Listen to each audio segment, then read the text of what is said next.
2 மாசத்துல நீங்க தேர்தல் அறிவிக்க போறீங்க. பிப்ரவரி 7 நீங்க வெளியிடப்படும்ங்கிறீங்க. வெளியிடப்படுது, என் வாக்கு இல்ல, நான் மறுபடியும் முறையிட்டு அந்த வாக்கை பெறுவதற்கு கால அவகாசம் இருக்கா? நீங்க வெளியிடுறதுதான் வாக்கு. இது எந்த மாதிரி முறைனா, இந்த நாட்டில் வாக்காளர்கள் வாக்கை பெற்றிருக்கிற மதிப்புமிக்க மக்கள் தங்களுக்கான ஆட்சியாளர்களை தேர்வு செய்தார்கள் இதுவரை.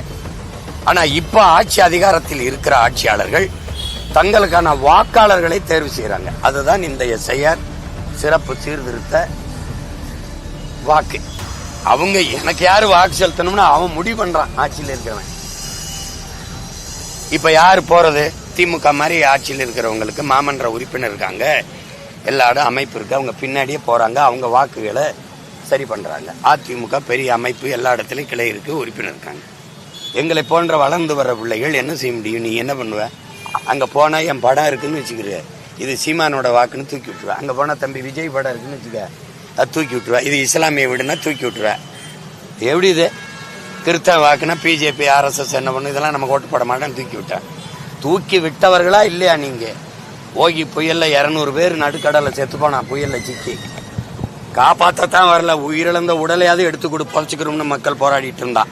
நீ வரல, செத்தவன் மட்டும் கிறிஸ்தவ மீனவன் நமக்கு ஓட்டு போட மாட்டான்னு 40,000 ஓட்ட ஒரே தேர்தலில் தூக்கி விட்டீங்களா இல்லையா?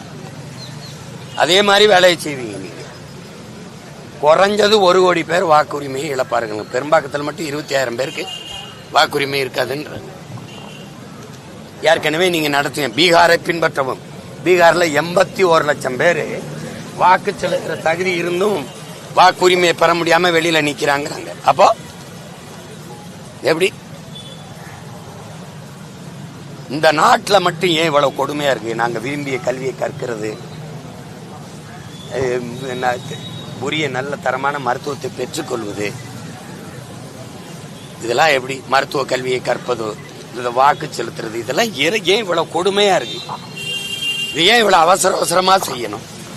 சரி, திருத்தணும், சரி பார்க்கணும், அதுக்கு ஒரு கால அவகாசம் எடுத்து செய்யணும் இல்லையா?